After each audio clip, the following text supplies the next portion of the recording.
Topic: 6 months later. Divorcing my husband was a huge mistake. This one is long, but worth it for everyone to read. If I could give anyone a piece of advice for divorce, it would be not to do it under normal circumstances. If your spouse is beating you or threatening you or your children, then of course, get out fast. In my case, there was no abuse. We were together for 8 years that were mostly good, and we have 4 kids. Right after 5 years, I got a promotion at work, and I got it in my head that my husband was dragging me down, or at least holding me back from more success and a better life. We never had a lot of money, but with my promotion, I was making more than he was. I was working longer hours, and at the same time, his hours were cut, so he was at home more. I really began to resent him because he was home, and because he got to spend more time with our kids. Most nights when I get home, they were already getting ready for bed, if not already asleep. After a few months of my new job, it was clear to me that things were not going well at home without me there. Some nights the dishes weren't done when I get home, or the kids haven't eaten, or whatever things I could think of to be mad at him about. It really didn't matter. He kept saying that he would try harder, but it was hard being home all the time. That always made me really mad. The next couple of years, things kept getting worse. My hours weren't getting any shorter, and his were on and off full-time. There was no convenient time for him to be working full-time because of my hours, but we also needed the money. Whenever he would tell me that he would get extra hours, I would always complain. And the less hours he worked, the more I complained that he wasn't bringing in enough money. Whenever he brought up the contradiction, I would tell him that he needed to figure it out. I knew it would bother him, so I started saying that a lot and for everything that I could. I really started resenting him, and I pulled away from him. I knew that it was hurting him, but I didn't care. If he didn't want to be hurt, then he would at least try to make me happy. I used that same thing to justify when I started talking to another guy at work. I thought he was just a friend, but talking at work turned into texting at home, and then pictures and videos, and then trying to sneak some alone time with him. I knew that it was wrong, but it made me feel so alive. And my husband had not made me feel like that in years. I was tired of being unhappy, and I was doing this for me. The worst was the night I came home at a reasonable time and found that he had cleaned the whole house, cooked the whole family dinner, and picked out a movie for us to watch together. This would have made me swoon a couple of years earlier. But that night, I couldn't even look at him and pretended to be sick. I spent the rest of the night in bed while he waited for me and checked on me and even made me different food and brought it to me in bed. It made me feel terrible. And then it made me feel angry that he made me feel that way. And by the end of the night, I was texting with the other guy. Over the next month or two from that night, it didn't matter what he did. He was wrong for just breathing most days. He would get so upset at how I was treating him, and I would just wait and egg on him into losing it because I know it would happen eventually. After most of the fight, he would apologize for whatever I told him he did wrong, if there was even something, but I never did. I would usually find a way to make him feel even worse. I knew that I was right because he was wrong, and that was all that mattered to me.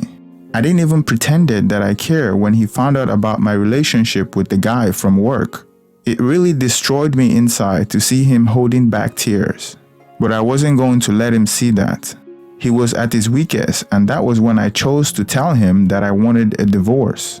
I could almost hear his heart shatter inside his chest. He talked and fought and said we could work things through together. I wasn't really interested in fixing our marriage, but I mostly ended things with the other guy, but only because I knew that I could get it back if I wanted it. I could see that he was trying, and occasionally I would let him know. But for most part, I kept being a huge B to him for any and all reason that I could think of. I'm not sure how much the man could have done to make me happy, besides finding a job that paid enough for me not to work at all. He said that he was looking, but looking and finding are two different things. It was around this time that I discovered this group and a few others. I started posting things about him from my perspective only, and I got so much positive feedback for how I was feeling, and I knew I was right. The more I posted, the more validation that I got. It wasn't just me who knew my ex-husband wasn't worth keeping around. I had the whole internet telling me how terrible he is. I started saying awful things to him and even outright ignoring him. I was so confident with mine and everyone else's opinion that I contacted a lawyer, and within a couple of weeks had filed for divorce. I continued to use this forum and a couple of others to validate my feelings and for encouragement to go through with it. And finally, it was done. It went pretty smoothly. Ex-husband didn't ask for much besides telling me not to get a divorce and try to work it all out. I didn't care about that though. He was broken, but I was free. I could do whatever I wanted without having to feel any guilt or answer to anybody. It was an amazing feeling of freedom. It didn't last long though. In the first month after he moved out, I missed taking out the garbage 3 times. There was also rarely a single clean dish, and the laundry sat in piles so long that I had to start doing the sniff test to see if it could be worn again. I also never saw my kids more miserable. My oldest have seen some of the messages from the other guy months earlier, and she knew ex-husband still wanted to try to work it out. It didn't take long for her to stop talking to me at all, except to tell me when she wanted to go to ex-husband's house. The others all told me they wanted to live with ex-husband too. I did my best to try to make them happy, but I ended up just buying them toys all the time and the happiness only lasted minutes. I was also having a lot of trouble with work. Being alone, I couldn't work all those extra hours that I was expected to. I finally gave in and started calling ex-husband to watch the kids. He would always come over as soon as he could, and he always asked me if I needed anything. When I would get home, I would find clean dishes and laundry and even dinner sometimes. He would never say too much after I get home. He would just say to call him if I needed anything else and leave. One night, he took out the garbage and brought it to the curb because it was garbage night and I forgot again. He always looked so sad when it was time to go. Finally, after a couple of months, my friends convinced me to go out on a date. It was for a dinner and a movie, and I was excited and hopeful. But at dinner, I started getting a feeling of overwhelming guilt. It got so bad that I ended up not even going to the movie. A week and about 1 million tears later, I was on a therapist's couch. I told her everything that had happened and started with the promotion that I got at work. She did not agree with me or with any of the encouragement to divorce that I got.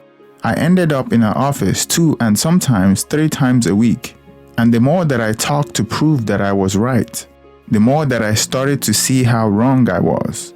It was truly heartbreaking.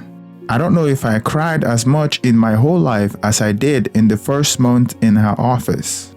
After about 2,000 of therapy sessions, I learned that my husband had his faults, but I figured out that mine was so much worse.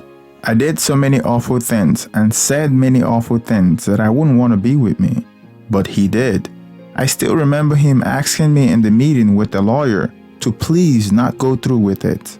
I did go through with it though, and then later bragged on here how great it felt. It was so wrong, and now I can see it. A couple of weeks ago, I went outside with him when he was leaving the house. I asked him about getting back together. When he looked at me, his eyes was full of tears, and a couple went down his cheeks. He told me that he didn't know if he could. He said that the pain that I've put him through was so much that if we get back together, that I may just turn around and do it to him again. He said that he always thought I would realize how much he loved me and stop, up until I signed the divorce papers and let out a big over-exaggerated sigh of relief. He said that hurt him more than anything else, and he doesn't know if he can ever trust me again. I don't blame him. I destroyed a man who, looking back, was a great husband. I deprived my kids of having a great father in the house with them, and I took his kids away from him. And me, the one who pushed for divorce, expecting happiness and a life of freedom, spends all my free time sitting at home or sitting at a therapist's couch. Please don't just take the advice of anyone on this forum or any other about getting a divorce. If your marriage is bad, look at yourself first and see if you can make changes. This is an advice for both men and women. Getting a divorce is not fun. Being divorced is not fun. And seeing your husband broken and your children never happy because of your action is the most painful experience that I can imagine. I wish all of you well and hope that you will give your marriage a second chance.